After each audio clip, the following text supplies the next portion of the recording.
Well, for a few weeks now, we've been hearing that Israel's assault on Rafah is imminent, but now we seem to have a date now. Chris Doyle is the director of the Council for Arab-British Understanding, and he joins us live now from London. Chris, your thoughts on the fact that a potential Israeli ground offensive on Rafah.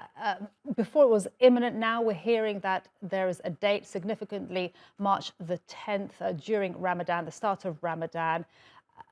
What do you think the significance and consequences of this will be?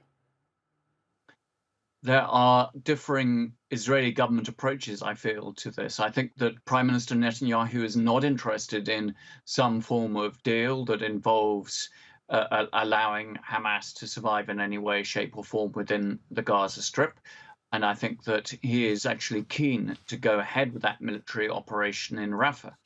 But there is another faction in the Israeli government who want to use the desperation of the international community to stop this ground invasion of Rafah, where I remind you 1.7 million Palestinians, many of them have been displaced multiple times, as much as 5 or 6 times in such cases.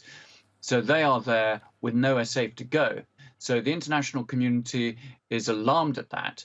So I think this other faction wants to use that to pressure regional powers and others to force Hamas out, to say that there could be a deal where Hamas is disarmed and leaves the Gaza Strip, its leadership, its senior military personnel, and in that way you would avoid a ground invasion of Rafah. I don't think this is likely. I think the more likely scenario, very unfortunately, is that there will be a ground invasion. Prime Minister Netanyahu needs a crisis. He Hmm. will be out of office almost immediately should the guns fall silent. His opponents will be gunning for him, and Israeli public opinion wants him out. So he needs to foment a crisis. So having that ground invasion of Rafah would do that for him. It would extend Mhm. the war on Gaza for many more weeks.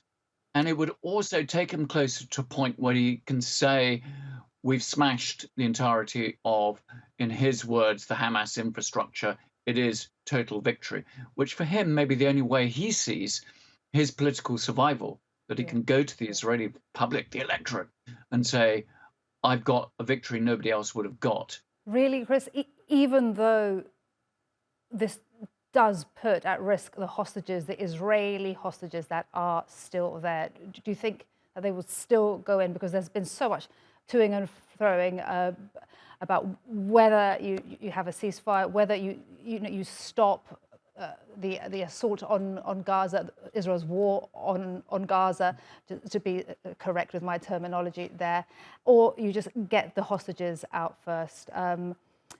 It's Well, incredible. this is another division in the on the same sorts of lines, because there are many in Israel, and we've seen protests, families of some of the hostages, Mm.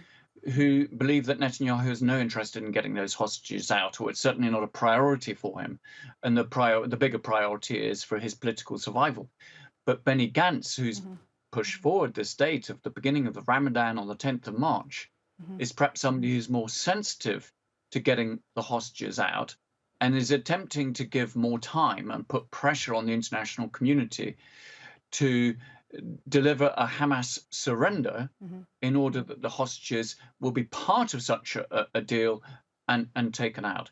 But as I said, I think that there are plenty of people in Israel who don't believe that Netanyahu is that concerned about getting the hostages out alive, remarkably.